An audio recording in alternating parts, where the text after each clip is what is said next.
সন্তান আর সংসারের জন্যে কাজ করতে করতে এনার্জি হারিয়ে গেলেও মনের জোরে এইভাবে কাজ করি। আজকের সকালটা গেটটা খোলার পরে দুই সাইডে একটু দেখে নিলাম যে কি সুন্দর প্রাকৃতিক দৃশ্যটা। একটা জনপ্রাণীও রাস্তায় নেই। তবে যাই হোক বন্ধুরা, তারপরে সদর দুয়ারে এক বালতি জল দিয়ে দিলাম। আর এখানে আমি পালং শাকের কটা বীজ ছড়িয়েছিলাম, সেইগুলোই চারা বেরিয়েছে, তাই দেখলাম আর তোমাদের সঙ্গে সেটা একটু শেয়ার করলাম। তারপরে ঘরে এসে এই যে মেয়েকে ঘুম থেকে তুলে দিচ্ছি, কেন এখনই পড়াতে আসবে। আর কালকে রাতে কি বলো তো, মেয়ে একটা পড়া মুখস্থ করিনি, তাই ওকে ঘুম থেকে তুলে পড়তে বসিয়ে দিলাম। আর আমি এই যে ঘরগুলো সব এবার ঝাড় দিয়ে নিচ্ছি। ভিডিওটা শুরু করে দিয়েছি, কিন্তু বন্ধুদের এখনও শুভ সকালই বলা হলো না, তাই সকল বন্ধুদের জানাই শুভ সকাল। আমি নদিয়া জেলার পাপিয়া, আমার এই ব্লগ চ্যানেলে সকল বন্ধুদের জানাই অনেক অনেক স্বাগত, অনেক অনেক ভালোবাসা। তোমরা সবাই কেমন আছো? আশা করছি যে যেখানে আছে সবাই খুব ভালো আছো আর সুস্থ আছো। আমিও না বেশ ভালো আছি। আজকে হচ্ছে শনিবার, এখন ঘড়িতে বাজে সকাল 6টা। এখন থেকে তোমাদেরকে সাথে নিয়ে ব্লগটা শুরু করছি। আশা করছি ব্লগটা ভালো লাগবে। এই যে এখন ঘরগুলো সব ঝাড় দেওয়া হয়ে গেল প্রায়। তবে যাই হোক বন্ধুরা, ভিডিওটা স্কিপ না করে সম্পূর্ণ ভিডিওটা দেখার অনুরোধ থাকলো। আমার মতন যারা হাউস ওয়াইফ, তারা কিন্তু সন্তান আর সংসারের জন্যেই দিনরাত খেটে যায়, ঠিক না বলো? এনার্জি হারিয়ে গেলেও মনের জোরে কাজগুলো করে যায়। কেন বলো তো? সংসারটাকে আমরা খুবই ভালোবাসি আর সন্তানকে তো খুবই ভালোবাসি, ঠিক না বলো? তবে যাই হোক বন্ধুরা, ঘরগুলো সব ঝাড় দেওয়া হয়ে গেল। এবার মেয়ের কী বলো তো, পড়াটা মুখস্থ হচ্ছে না। এবার আমি যদি একটু পাশে বসি, তাড়াতাড়ি কিন্তু পড়াটা মুখস্থ হয়ে যায়। তার জন্য ওকে পড়াটা মুখস্থ করিয়ে দিয়ে আসলাম। তারপরে এদিকে দেখো কতগুলো জামা কাপড় বের করেছি, যেহেতু বৃষ্টি কাছাকাছি হচ্ছিল না, আজকে দেখলাম একটু রোদ্দুর উঠেছে, তাই জামা কাপড়গুলো আগে ভিজিয়ে দিলাম। জামা কাপড়গুলো যতক্ষণ ভিজুক, এই ফাঁকে আমি উঠানটা ঝাড় দিয়ে নিলাম। উঠানটা আমার ঝাড় দেওয়া হয়ে গেছে। এবার এই যে জামা কাপড়গুলো কাচতে বসে গেছি। আর কম্বলটাই আগে কাচ্ছি, কেন বলো তো?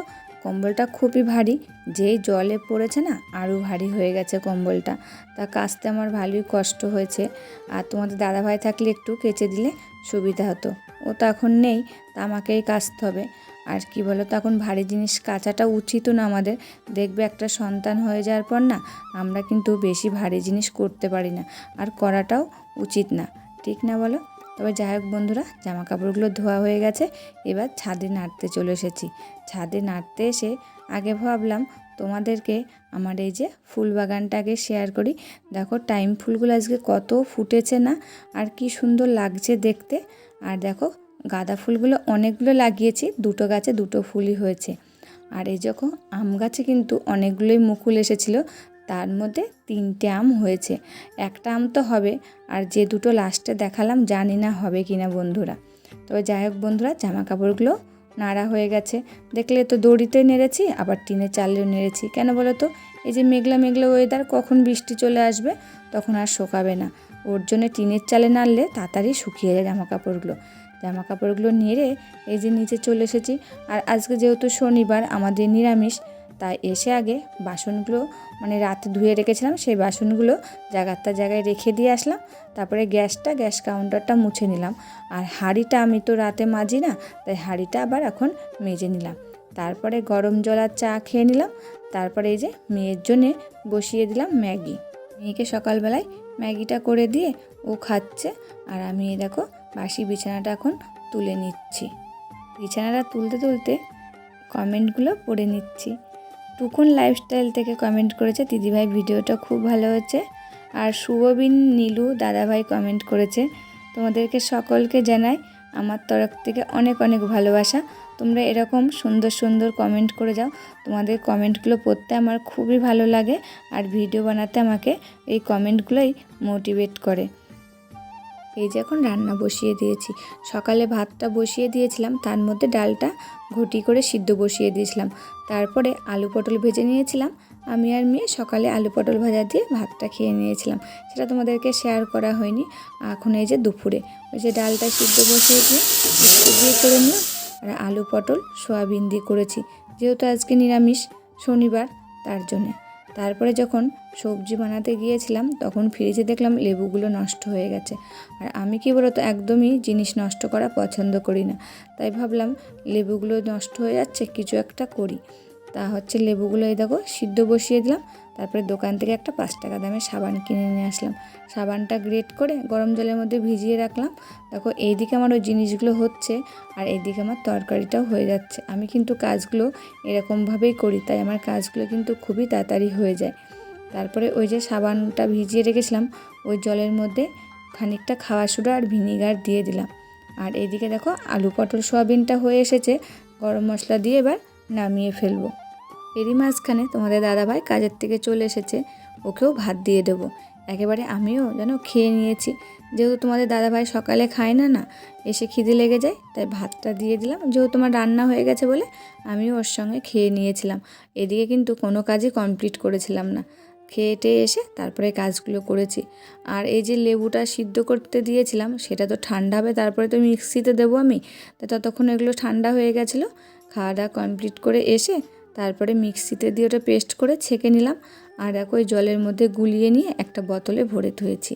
আর দেখো খানিকটা বেঁচেছিল, সেটা দিয়ে এখন গ্যাস ওভেনটা মুছে নিচ্ছি। আবার বাসনগুলো আমি ওইটা দিয়েই মেজেছি, বেশ পরিষ্কার হয়েছে। যেহেতু এর মধ্যে লেবুর ভাগটা বেশি রয়েছে না, বাসনগুলো মেজেছি যখন একদম চকচক করছে, কোনো তেল চিটে ভাবই নেই। তা আমার লেবুগুলো নষ্ট হলো না, আমার হচ্ছে এদিকে কিন্তু অনেকটাই উপকারে লেগে গেল। আর ওই যে আমি বললাম না জিনিস নষ্ট করা আমি একটু পছন্দ করি না, বেশ কাজে লাগিয়ে ফেললাম জিনিসগুলো আমি। আমার এই যে বাসনগুলো মাজা ধোয়া কমপ্লিট হয়ে গেল। এবার বেসিনটাও মেজে নিয়েছি। আর দেখবে বাসনের থেকে বেসিনটাই বেশি কিন্তু তেল তেল হয়ে যায়। কী বলো তো, ওই যে খাবারের তেলগুলো সব বেসিনের পরে পড়ে, ওর জন্যে বেসিনটা আমি যখনই হচ্ছে বাসনগুলো মাজি না তখনই বেসিনটাকেও মেজে নিই, তাহলে বেসিনটাও চকচকে থাকে। তারপরে এই যে এখন ঘর মুছে নিচ্ছি। আগে রান্নাঘরটা মুছে নিলাম, তারপরে এই যে ডাইনিংটা এখন মুছছি। আমাদের রুমটা মোছা হয়ে গেছে, সেটা তোমাদের সঙ্গে শেয়ার করা হয়নি। আর এখন এই যে বারান্দাটা মুছে এবার বাইরে চলে আসবো। সিঁড়িগুলো মুছলেই আমার ঘরগুলো সব মোছা কমপ্লিট হয়ে যাবে। তারপরে গা ধুয়ে নিয়েছি, আজকে আর স্নান করিনি আর একবার, জানো কেন বলো তো? এই যে সকালে স্নান করছি আবার বিকালে স্নান করছি না, ঠান্ডা লেগে গেছে বেশ আমার, দেখছি মাথা যন্ত্রণা করছে আর চোখগুলো বেশ ফোলা ফোলা হয়েছে। মানে চোখগুলো একদম বন্ধ করলে যেন ঠান্ডা লাগছে, ওর জন্য ভাবলাম আজকে আর স্নান করবো না, গা ধুয়ে নিই।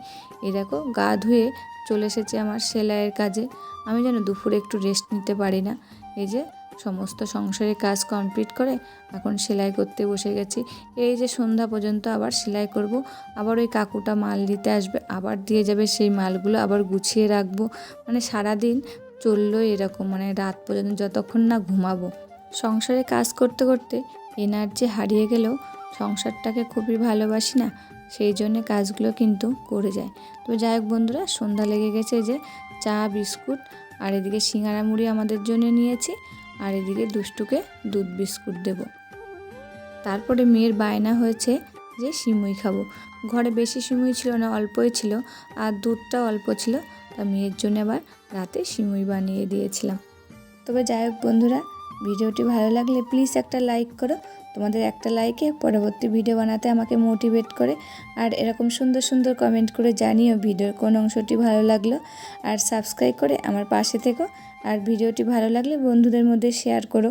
আজকের ভিডিওটি এই পর্যন্ত, আবার দেখা হচ্ছে নতুন একটি ভিডিওর সঙ্গে।